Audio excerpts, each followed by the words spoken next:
Bismillahirrahmanirrahim. Tuan-tuan, puan-puan, ibu-ibu, bapak-bapak, saudara-saudari yang dirahmati Allah sekalian, Assalamualaikum warahmatullahi ta'ala wabarakatuh. Alhamdulillah, salatu wassalamu ala rasulillah wa ala alihi wa sahbihi man tabi'a wa ala rabbi sadri yassirli amri wa hlul 'uqdatam min lisani yafqahu qawli. Perkongsian kita yang lepas, kita terhenti pada ayat 43 surah Taha 43. Bismillahirrahmanirrahim. Idhaba ila fir'auna innahu tagha. Pergilah kamu berdua kepada Fir'aun, sesungguhnya dia telah pun melampaui batas. Sebelum daripada kita huraikan lebih lanjut, tuan-tuan dan puan-puan, kita nak bercakap tentang satu lagi perlambangan dalam surah Taha ni. Bagaimana para mufassir menghuraikan tentang sifat kebenaran itu, seperti mana yang kita lihat di dalam penceritaan Nabi Musa dan juga Fir'aun. Kita tengok ada dua sudut dekat situ, ataupun dua simbol dekat situ. Yang pertama adalah simbol kebenaran pada Nabi Musa, dan kedua adalah simbol kekufuran pada Fir'aun. Kebenaran dengan sifat-sifatnya dan juga kekufuran dengan sifat-sifat serta kriteria karakteristiknya. Kebenaran yang dibawa oleh Nabi Musa, walaupun dalam keadaan baginda tidak mempunyai pengikut kecuali abangnya. Maksudnya dalam keadaan tidak mempunyai kepengikutan yang banyak. Kemudian pula kita lihat bagaimana kedudukan baginda Nabi Musa adalah merupakan seorang yang asalnya wanted, dikendaki di Mesir sendiri, daripada kalangan kelompok kumpulan Bani Israel yang diperbudakkan, diperhambakan di Mesir. Jadi dari segi statusnya, Nabi Musa tak ada apa-apa. Dari segi pengikutnya dan penyokong, Nabi Musa hanya ada seorang. Dan dari segi harta bendanya, kita tahu Nabi Musa bukanlah merupakan seorang yang ada harta. Dia bekerja dengan pak mertuanya selepas daripada bernikah lebih daripada 10 tahun. Tapi baginda Nabi Musa, dia membawa kebenaran. Walaupun kebenaran itu dibawa oleh seorang yang tidak mempunyai pengikut, yang tidak mempunyai kedudukan dan tidak mempunyai harta. Okay. On the other hand, satu lagi, bila kita cakap pasal Fir'aun, lambang kekufuran tetapi ada kedudukan sebagai seorang yang memerintah negara Mesir, mempunyai rakyat. Bandingkan dengan Nabi Musa tadi yang hanya mempunyai seorang pembantu. Rakyatnya ada, kedudukannya tinggi, yang paling tinggi di bumi Mesir, dan juga hartanya kaya raya. Kita tengok hartanya kaya raya. Tetapi di antara kebenaran yang tidak mempunyai ramai pengikut, yang dibawa oleh seorang yang latar belakangnya dipandang rendah, dikehendaki, dan tidak mempunyai harta benda, berbandingkan dengan kekufuran yang penuh dengan kemegahan, yang penuh dengan harta benda dan kuasa. Kekufuran itu tidak akan dapat berdiri, tidak akan dapat mengalahkan kebenaran. Dekat situ. Sebab itu kebenarannya, sifat ni adalah, kalau satu perkara itu adalah benar, maka dia akan mengalahkan 1001 perkara yang salah dan batil. Kita belajar dalam fiqh contohnya. Dalam fiqh pun ada, kalau sekiranya semua orang tengok anak bulan, ada 1000 orang, ada seorang nampak, semua kena puasa. Walaupun 900 lebih itu tak nampak. Macam berlaku baru ni, kan? Kita ada banyak tempat-tempat yang mencerap tengok anak bulan, tapi beberapa tempat aja nampak anak bulan. Jadi yang benar itu macam mana pun akan mengalahkan yang palsu, yang tak nampak. Yang betul macam mana pun akan tertegak. Itu dia punya kaedah dia. Jadi sama juga kita baca tentang kisah Thomas Edison contohnya. Dia mencuba berapa ribu kali bagaimanakah hendak mencari satu formula dapatkan lampu yang boleh diguna. Ribuan cara yang dia buat tak betul, tapi bila betul sekali buat semua jadi. Sama macam tu. Jadi kaedah kita, bila kebenaran itu maka kita pegang, kerana bagaimanapun kebatilan tidak akan dapat ditegakkan. Jadi itu di antara maksud umum dekat sini. Jadi amanatnya Allah Ta'ala telah memberi, izhaba ila fir'auna innahu tagha. Izhaba, saya uraikan sikit masuk bahasa untuk manfaat kita. Tuan-tuan tengok perkataan situ ada zahaba kan? Zahab. Zahaba. Zahaba tu maksudnya pergi ataupun jalan. Sebab itu kita ambil perkataan mazhab. Ya. Perkataan mazhab adalah jalan yang kita ambil. Benda yang jalan, benda yang akan pergi. Sebab itu emas dalam bahasa Arab dipanggil zahab. Dia adalah jalan yang membawa manusia nak dapatkannya, tetapi dia juga satu benda yang akan pergi. Tengok bahasa Arab dia punya ni. Zahaba pergi, mazhab adalah tempat kita pergi menunjukkan kita punya pegangan, dan zahabun emas. Kenapa emas dinamakan zahaba? Sebab dia akan pergi, harta akan pergi. Fa izhaba ila fir'aun, pergilah kepada Firaun. Firaun adalah merupakan gelaran. Kita dah cakap sebelum ni, dia bukan kata nama khas, maksudnya dia adalah status yang memerintah Mesir dinamanya Firaun. Macam mana yang memerintah kerajaan Romawi lama dinamakan sebagai Caesar, Kaisar dalam bahasa kita. Dalam bahasa Parsi dinamakan Kisra, terbalik, ataupun sebutan terbetulnya Khusro. Sama juga dekat Mesir, namanya adalah Firaun. Jadi bukan nama khas dia. Innahu tagha. Innahu dalam bahasa ni, bila dia ada innahu, sesungguhnya, maksudnya kat situ ada penekanan. Kita kata contohnya Ahmad pergi kedai, ada pula seorang cakap tak dah, Ahmad pergi sekolah. Masuk ayat kedua tu kita pakai sesungguhnya. Sesungguhnya Ahmad pergi kedai, untuk menunjukkan yang kita bersungguh dengan fakta kita. Dalam bahasa Arab macam tu. Allah Ta'ala kata innahu tagha. Maksudnya sesungguhnya, maksudnya bukan benda yang main-main, dia memang betul-betul telah. Nampak? Di ayat tu kalau kita nak faham, innahu tagha, dia sememangnya betul-betul telah pun melampaui batas tagha. Di mana bahasa dia tagha, kita pernah dengar juga taghut, maksudnya sesuatu yang tidak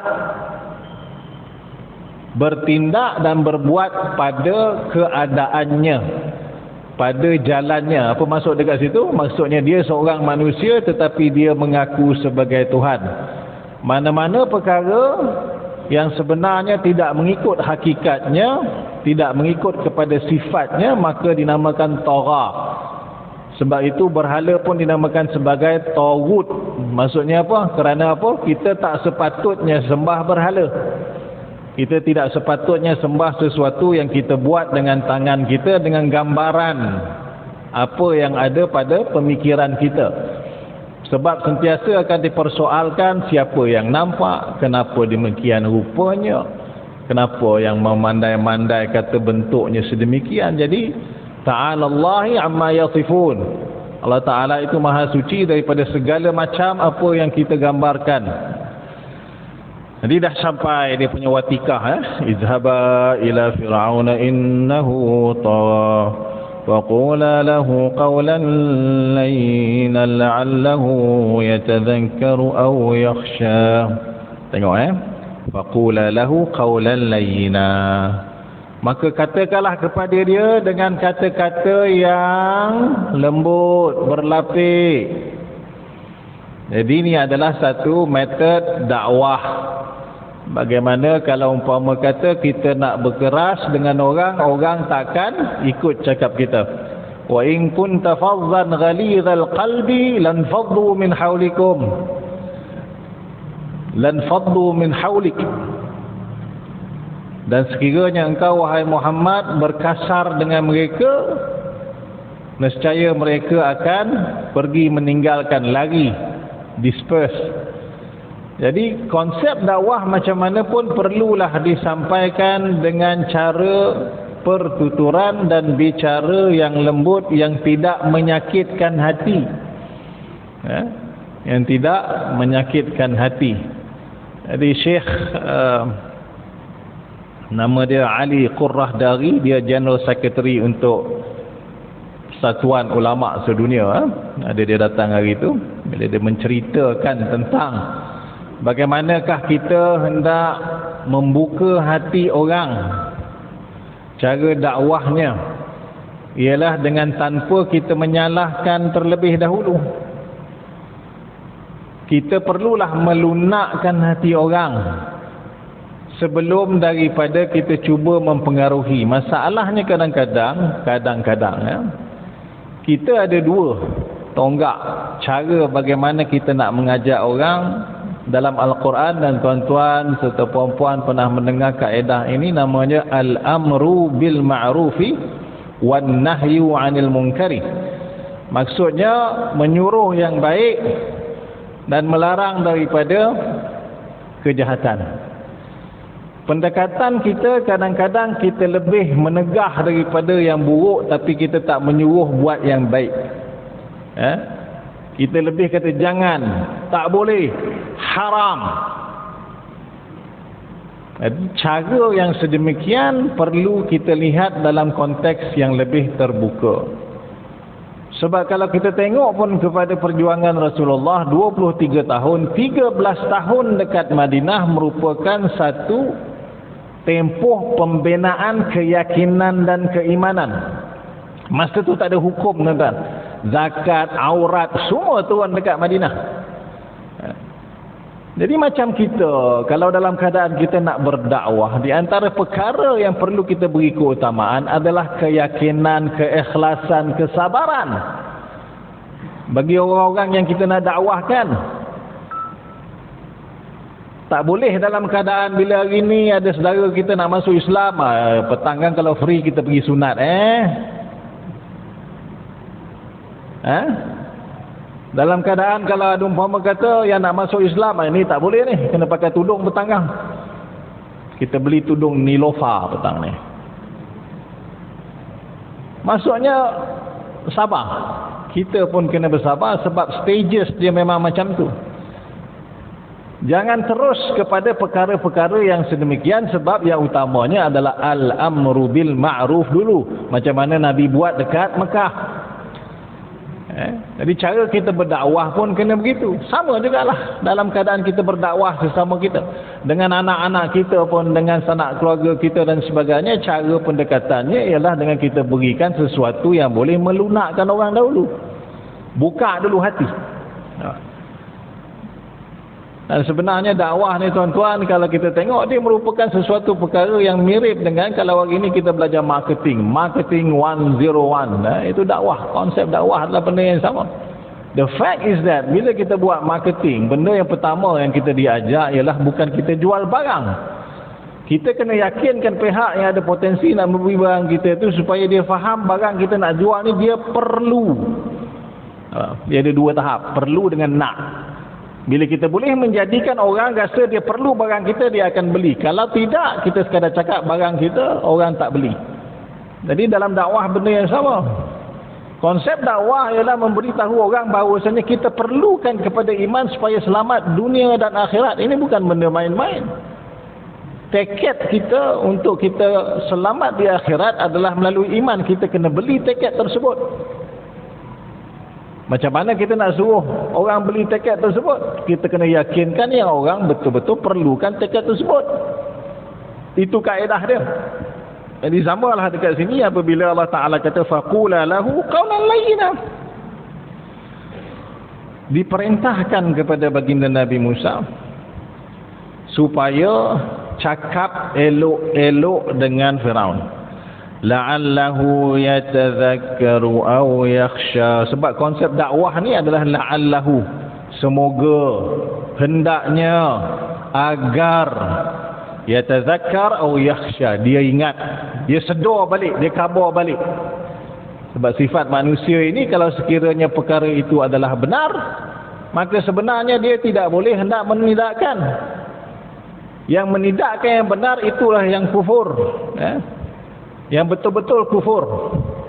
Sebab itu di antara pendapat yang baru, saya sekadar menyampaikan, Syekh Hamzah Yusuf daripada Amerika, beliau merupakan salah seorang daripada figura yang 500 dalam Forbes Most Influential Muslims dekat US. Dia memang seorang syekh inilah, Syekh Hamzah Yusuf. Dia kata dia percaya yang konsep kufur ini perlu diberikan perincian, perlu dikupas dengan lebih rinci lagi. Kerana apa?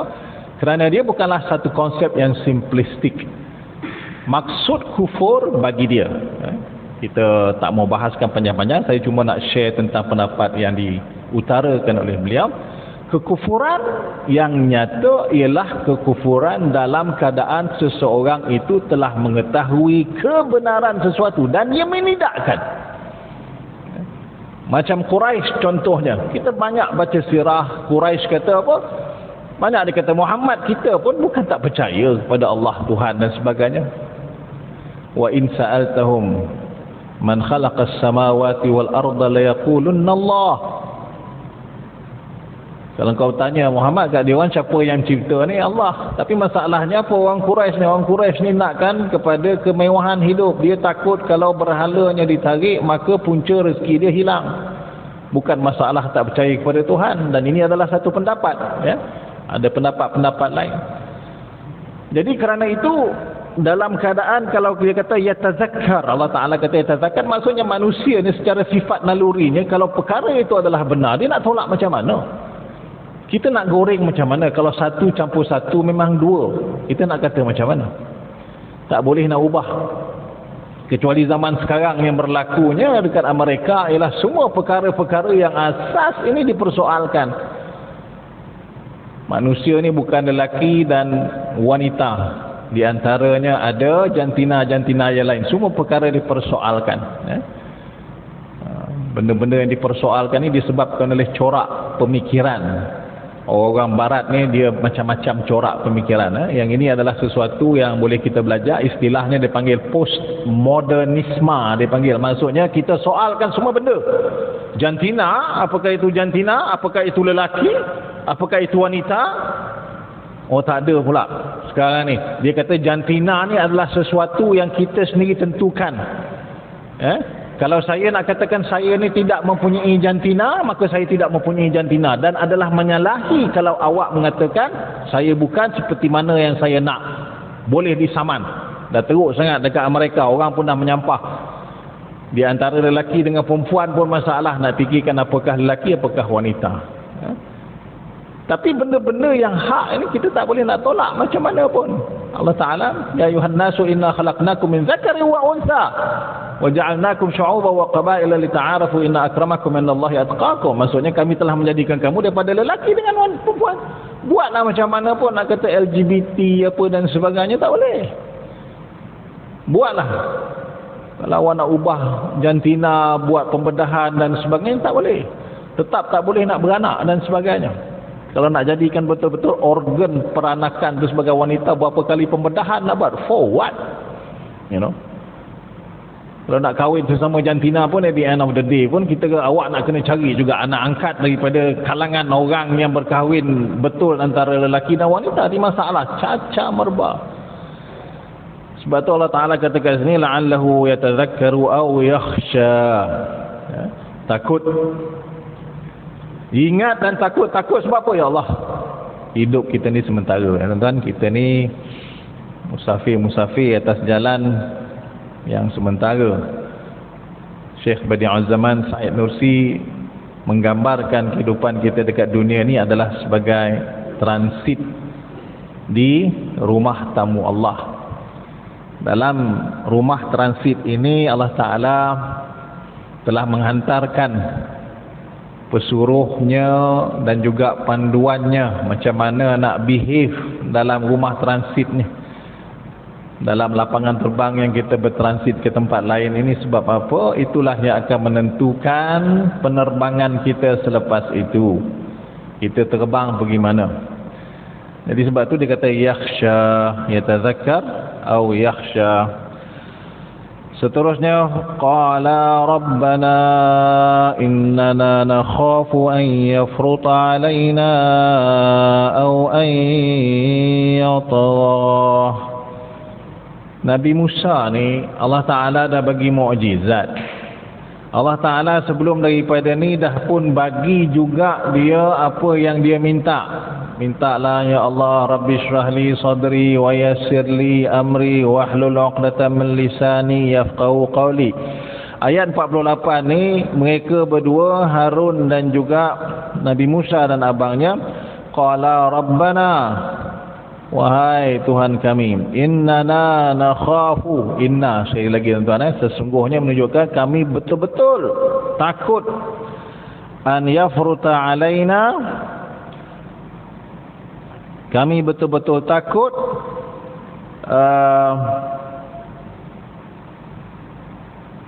dia akan menyeksa kami atau akan bertambah melampaui batas. Maksudnya Firaun ni memang terkenal dengan kezaliman dia. Kerasulan ini adalah satu yang berat bagi Nabi Musa, kerana kita telah ceritakan sebelum ni macam mana Firaun itu sendiri mempunyai satu kedudukan yang tinggi dan merupakan seorang yang sifatnya zalim.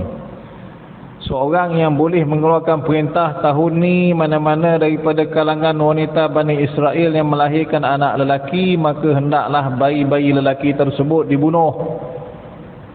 Ini cerita orang yang boleh mengeluarkan perintah bunuh budak kecil yang baru lahir. Kita boleh bayangkanlah macam mana dia.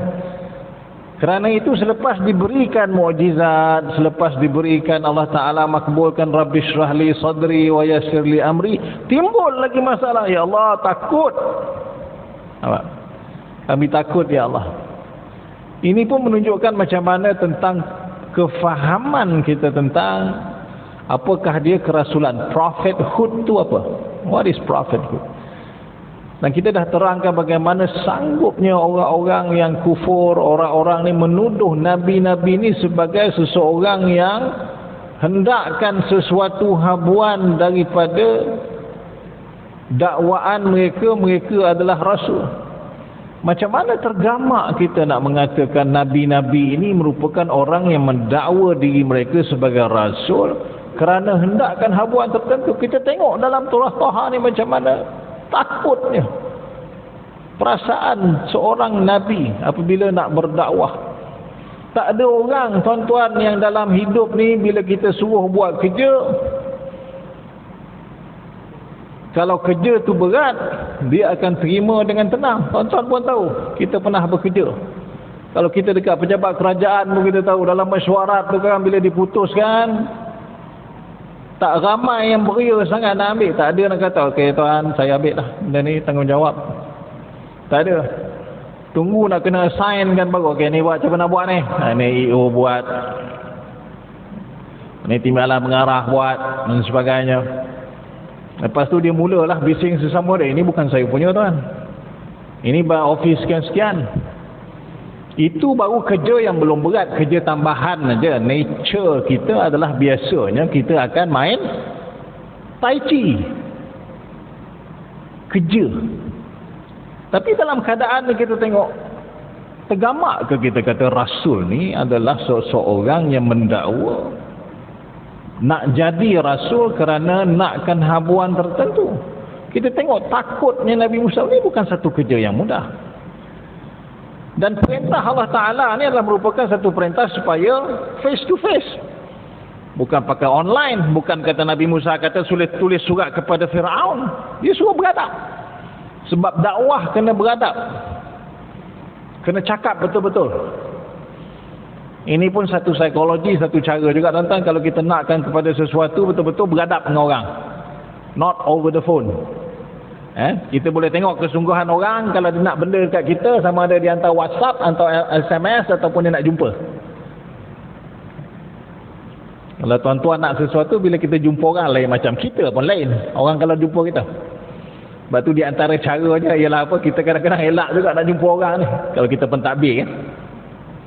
Kalau office saya tu, saya ada satu pintu depan, satu pintu belakang. Kita get ready. Kadang-kadang tak terlayan kita, bukan kita tak nak layan orang. Tapi maksudnya begitulah. Dia punya aura, impact dia kalau kita face to face ni macam tu.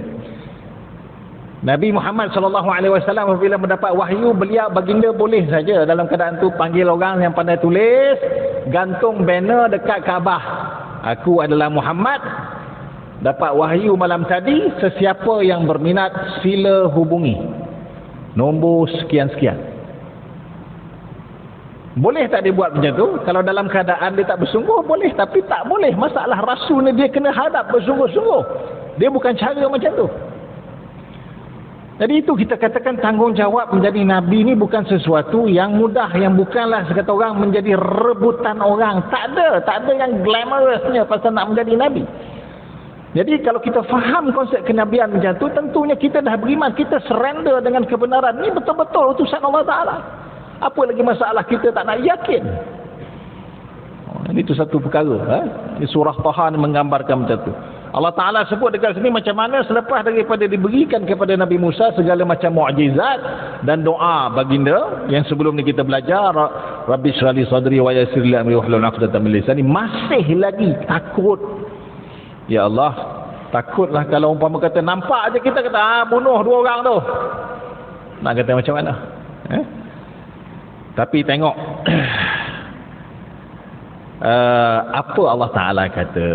Nah, ini penting dalam hidup kita. Qala la takhafa innani ma'akuma asma'u wa ara. Janganlah kamu berdua takut. Sesungguhnya maksud sesungguhnya tuan-tuan, ini adalah fakta yang kita kena yakin. Sesungguhnya aku bersama dengan kamu berdua mendengar dan melihat. Ini adalah kemuncak iman. Macam mana dalam keadaan kalau kita takut sekalipun, segala macam perkara memusuhi kita, orang kata kita macam-macam, kita buat benda tak jadi dan macam-macam berlaku cabaran pada diri kita. Tapi kalau kita yakin Allah bersama dengan kita, lain macam tuan-tuan. Itu yang kita nak dapatkan. Maksudnya kalau dengan segala dunia ni serta seisinya menentang kita, mengatakan kita salah, tapi kalau kita rasa yakin, dia punya yakin yang lain macam. Sebab apa? Allah bersama dengan kita. Contohnya pada zaman Khalifah Abu Bakar As-Siddiq. Keputusan untuk melancarkan peperangan terhadap mereka yang telah murtad bukanlah satu keputusan yang mudah untuk Sayyidina Abu Bakar. Sebab apa? Kita perlu faham bila zaman tersebut kita sebut orang-orang yang murtad mereka ni bukan lari kembali kepada menyembah berhala. Kena faham. Mereka ni sekadar mengatakan kami tak mau bayar zakat dekat Madinah, kita nak jadi macam mana seperti kita dahulu, autonomous. Kita kata kita buat kita punya, kita uruskan, we run our own affairs, we manage our own affairs. Kita tak nak Madinah masuk campur. That's it. Itu saja. Bukan maksudnya mereka kembali kepada menyembah berhala. Dia kata kami nak bayar zakat, tapi kami bayar dekat kampung kami lah. Dan Abu Bakar kata kalau kita biarkan begini keadaannya, semua akan berpecah. Masing-masing akan ada cara masing-masing. Dan dia melancarkan peperangan tersebut, menyuruh Khalid Al-Walid menjadi panglima perang dalam keadaan beliau ditentang oleh sahabat-sahabat sendiri, termasuklah Sayyidina Umar. Dia kata, Abu Bakar ni kan kita punya saudara mara lagi, maksudnya masih lagi kita punya saudara se-Islam, dia orang tidak kufur. Tapi disebabkan Abu Bakar bertegas kalau tidak mengikut apa yang disuruh oleh baginda Rasulullah, sebab Rasulullah pada zaman baginda segala zakat perlu dibayar kepada Madinah. Dan dia berpesan kepada semua orang, walaupun aku seorang saja yang akan pergi berperang, aku akan tetap tidak berganjak daripada keputusan ini. Nampak? Sebab tu kita tak boleh nak lawan, tuan. Iman Abu Bakar tak boleh nak lawan. Dia punya pandangan jauh. Bayangkan tuan-tuan, lepas Nabi wafat ada 3 bandar ni dia yang tidak memberontak. Taif, Mekah dengan Madinah sendiri. Yang lain semua revolusi. Bayangkan. Sebab tu Rasulullah lantik Khalid Al-Walid, bagi Saifullah dipanggil, pedang Allah. Berkatnya tu. Orang kadang orang percaya berkat tak berkat. Nabi bagi rambut dia dekat Khalid. Sayyidina Khalid setiap kali kalau berperang, dia ada bawa rambut Nabi letak dekat serban ni. Dan dia tak pernah kalah. Itu yang orang kuat percaya pada berkat. Kena percaya juga tu tuan. Dia tak pernah kalah. Hebat tak hebat dia. Jadi saya nak cakap kat sini macam mana kalau dalam keadaan memegang kebenaran, wa ima kalau ditentang dengan semua orang keliling kita, ini yang kita susah nak buat. Melainkan kalau umpama kata kita percaya Allah Ta'ala bersama dengan kita. Masya Allah. Kalaulah kita dapat iman macam tu kan, kita percaya Allah bersama dengan kita, kita tak nampak dah susah apa yang orang lain nampak. Kita tak nampak dah takut apa yang orang lain takut. Kita tak nampak dah keliru, celaru apa yang orang lain rasa. Jadi innani ma'akumah, ayat ni besar lah maksudnya. Jadi macam mana kalau kita boleh ada keyakinan dalam hati bahawasanya Allah bersama dengan kita, segala ketakutan kita akan dapat diatasi. Dan ketakutan baginda Nabi Musa di sini adalah real.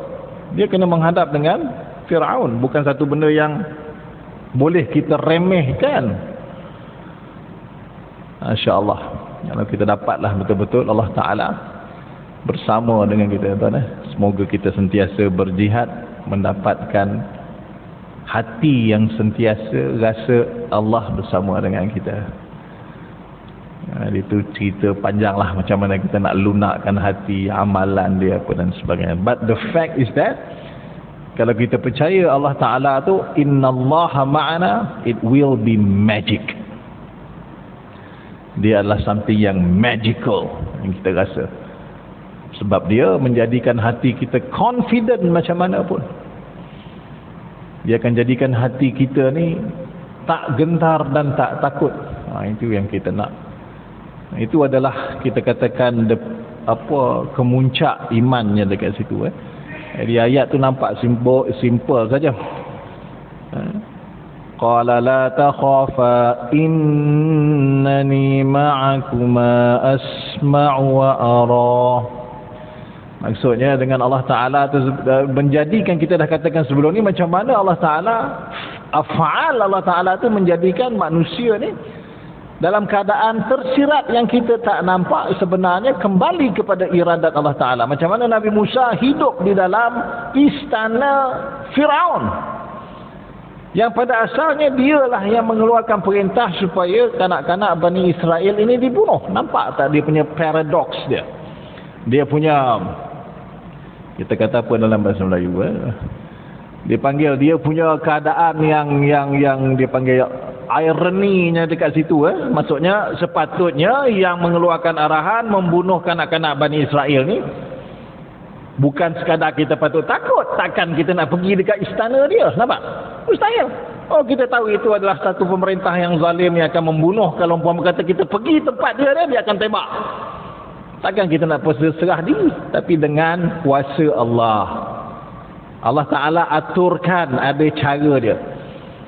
Peraturan Allah Ta'ala, strategi Allah Ta'ala adalah sesuatu yang halus, yang kita perlukan tafakur, duduk senyap-senyap tengok, ya Allah, macam mana macam mana aku jadi apa yang aku ada pada hari ni, macam mana perencanaan dia tu.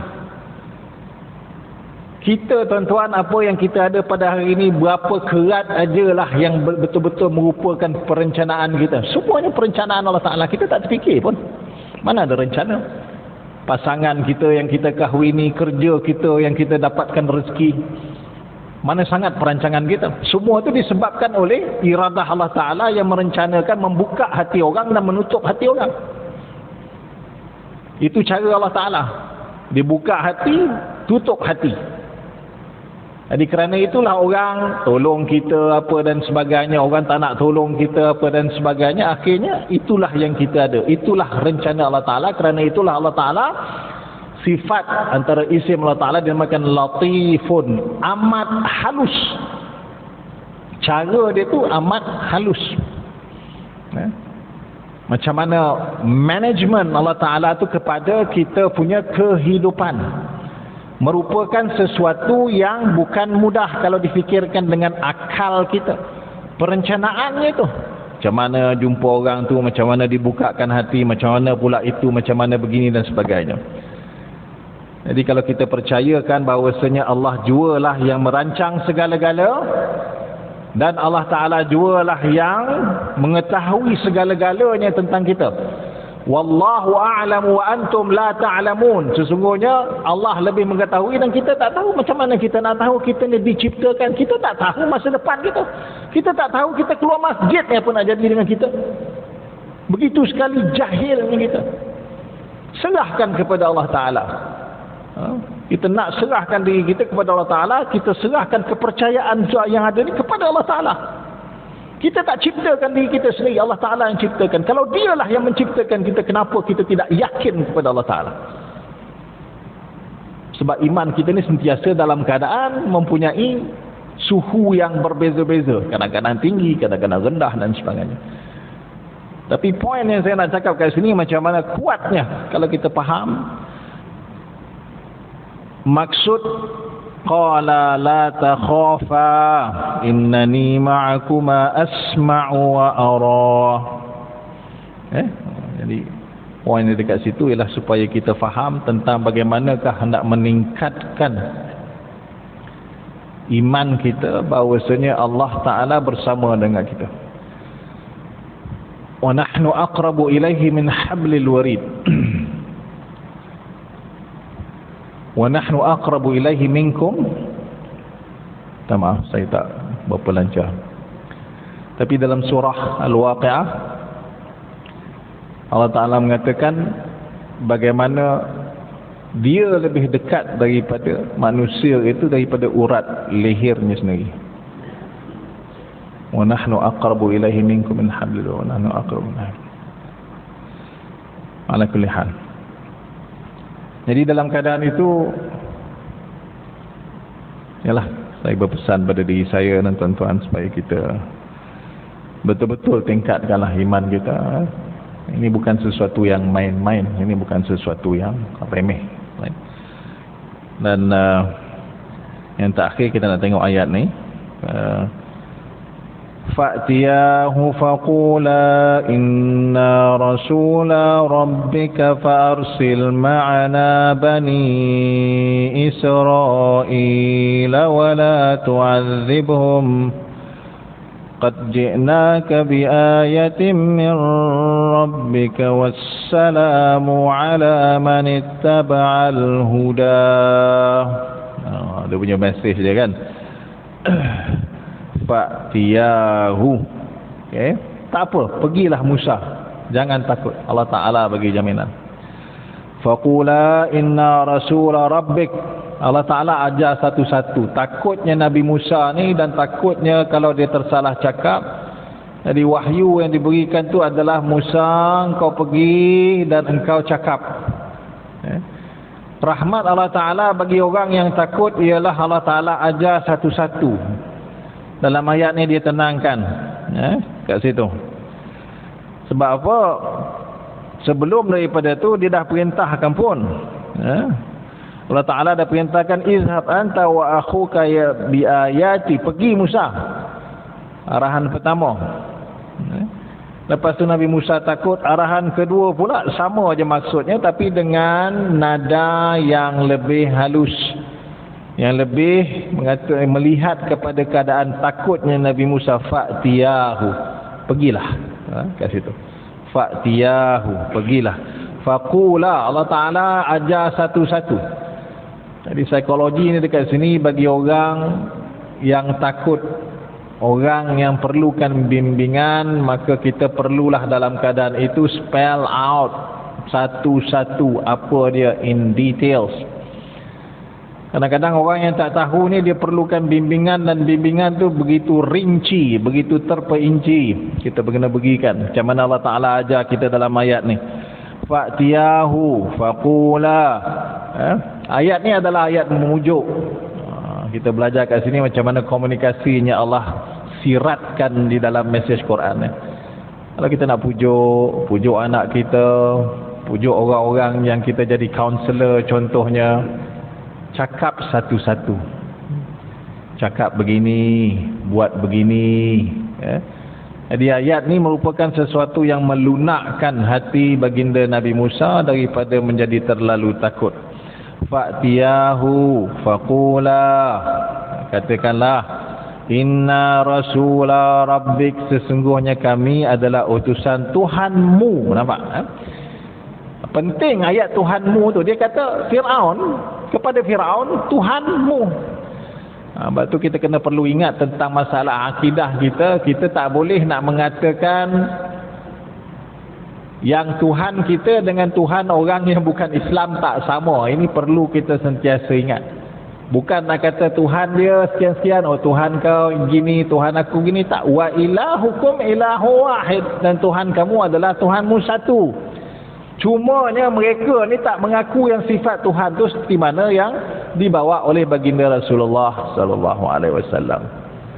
Jadi kena faham kat situ. Sebab tu dekat sini cara yang disampaikan ialah faqula, katakanlah, inna rasula rabbik. Nampak? Kami adalah utusan Tuhanmu, bukan Tuhan kami, Tuhan kau. Fa'arsil ma'ana bani Israel wa la tu'adzibhum. Dan mesej ni adalah supaya hanya apa? Hanya lepaskan Bani Israel, dan jangan engkau menyeksa mereka. Okey. Ayat ni adalah sesuatu yang menarik. Sebab apa? Sebab dia tidak cakap direct kepada Firaun, berimanlah. Tapi dia kata apa? Lepaskanlah Bani Israel. Sebab dalam keadaan itu sekiranya kesan daripada arahan itu dibuat, maksudnya dia akan dapat juga iman dekat situ. Jadi antara konsep dakwah ialah dalam keadaan tu kita pergi kepada apa kita punya objektif. Dalam keadaan sesuatu yang kita akan usahakan itu mendapat kesan yang paling optimum. Jadi tidak dinyatakan dekat sini bagaimanakah Nabi Musa perlu kata kepada Firaun, berimanlah, tetapi lepaskanlah. Kami adalah utusan Tuhan engkau. Maksudnya dekat situ kalau dia lepaskan Bani Israel, maka dia adalah seorang yang telah menjadi beriman. Jadi banyak komunikasi halus yang kita pelajari daripada surah Toha ini. Saya rasa saya wrap up dekat situ, tuan-tuan. Jadi kita dah cover beberapa aspek tentang kebenaran tadi, saya dah ceritakan.